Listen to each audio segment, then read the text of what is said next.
Sister స్ట్రోక్తో KTR చిన్న మెదడు చితికిపోయింది. అందుకనే ఇష్టానుసారంగా మాట్లాడుతున్నాడు.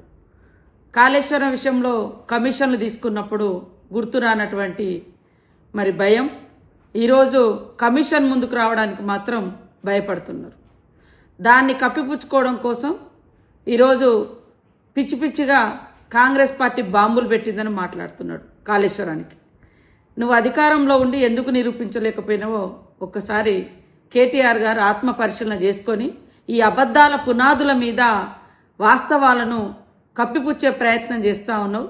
అబద్ధానికి అవార్డు రావాలంటే మరి వాళ్ళ గోబెల్స్ మించిన గ్లోబల్ ప్రచారంలో గ్లోబల్ అవార్డు కేటీఆర్కి ఇవ్వాలి. ఈ దేశంలో ఈ ప్రపంచంలో ఇప్పటి వరకు అబద్ధాలకు ప్రతినిధి గోబెల్స్ ఉంటే దాన్ని మించిపోయినటువంటి అబద్ధాలనే పునాదిగా చేసుకొని గత కొంతకాలంగా కేవలం అబద్ధాల పునాదులతో ఆయన పార్టీని ఆయన వ్యవస్థను నడిపించుకుంటున్నాడు. అందుకనే గోబెల్స్ ప్రచారకర్తగా అవార్డు ఎవరికి రావాలంటే కేటీఆర్కు గ్లోబల్లోనే గోబెల్స్ ప్రచారానికి గ్లోబల్లోనే కేటీఆర్కు మరి అవార్డు ఇస్తే చక్కగా బెస్ట్ అవార్డు గ్లోబల్లో వస్తుందని నేను అనుకుంటా ఉన్నా, నేను భావిస్తా ఉన్నా.